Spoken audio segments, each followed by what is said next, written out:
Hey, good afternoon, everybody. I wanted to do the devotion now and get it recorded so I can upload it tonight. Tonight, I start back on night shift at work. For those of you who don't know, I am a nurse over at Wheeling Hospital, and I tend to have to do shift work here and there and do some night shifts here and there. But anyways, I wanted to do the devotion now and get it recorded so that I can upload it for everyone tonight, right around between 9 and 9:30. With that being said, I just want to thank everybody who has been watching. This is the third video, and it's going really well. I'm getting a lot out of it. I hope you are too.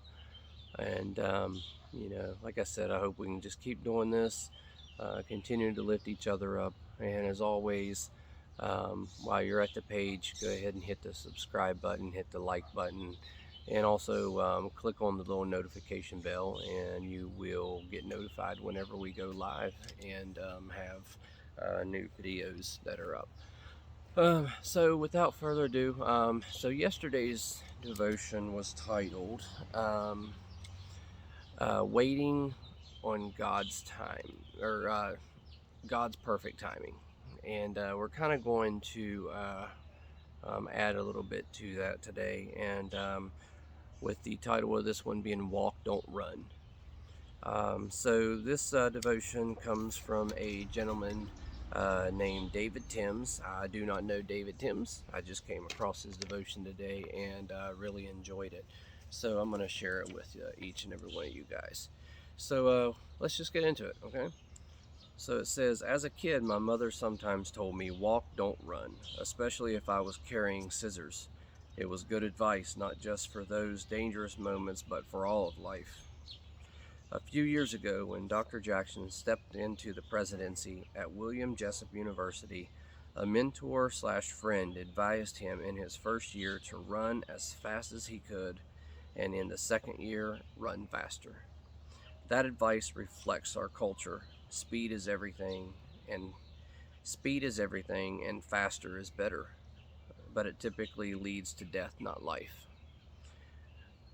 Mingdao, one of China's most famous church pastors of the last century, once asked a young man, "How do you walk with God?" The understudy started listing off spiritual disciplines and Christian activities. Wrong answer, recorded Mingdao. To walk with God, you must go at a walking pace. How do we walk with Jesus when we are running through life? Is it possible that we have grown so convinced of the urgency of everything around us that we have pressed past the Lord's timing? Jesus came to save the world, yet he lived in virtual obscurity for 30 years. Imagine what he might have been able to do for the kingdom had he launched into a ministry immediately after his renowned visit to the temple at 12 years old. How much more could he have achieved if he had preached for 20 years instead of just 3? But we got to remember, that was all God's plan, and he knew what he was doing. The Apostle Paul was commissioned on the road to Damascus to take the gospel to the Gentiles, but then disappeared from the radar for 14 years before his first missionary journey. Where was his urgency? If only he had started sooner, he might have slipped into 8 missionary trips instead of just 3. I have to believe that God was using that 14 years to prepare the Apostle Paul for what he was going to have him do. I don't think Paul just disappeared and was bargaining with God on what he wanted him to do, trying to get out of it. I truly believe that he was giving him all the tools that he needed to do successfully what God wanted him to do. So as we continue, it says, as babies, it takes most of us about a year to learn to walk. Then we spend decades gradually accelerating. It saps the soul. Alan Fadling writes, boredom is a modern phenomenon. It's a way of describing how the empty spaces between our hurried experiences feel to us.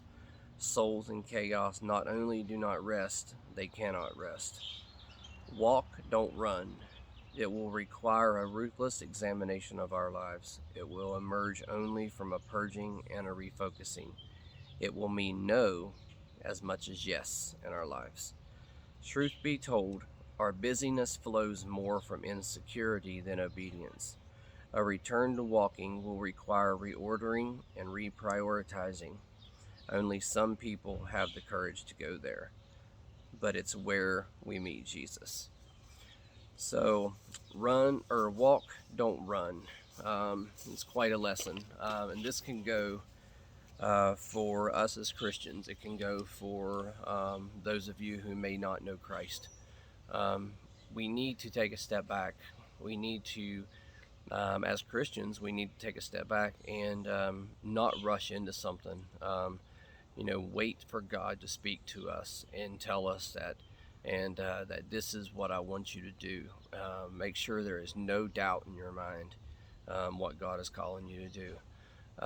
As maybe as a non-Christian, maybe you don't have a relationship with Christ. It's good advice as well. We need to take a step back. We need to not jump into decisions. When we jump into decisions, a lot of times we make the wrong choice, and it's just a snowball effect. Everything will just collapse right before our eyes. And when all we had to do was take our time, not rush into things, and evaluate things as we go along the process, and everything could have worked out a lot better.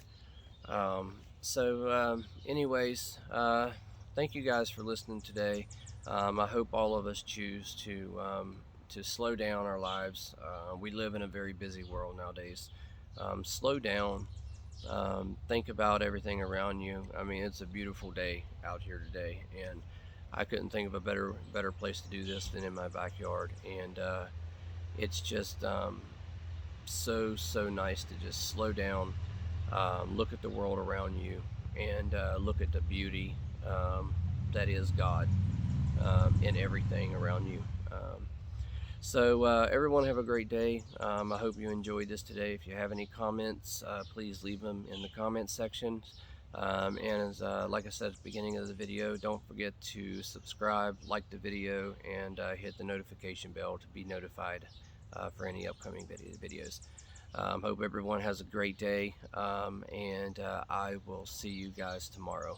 Love you guys, mean it. You guys have a great one. Bye-bye.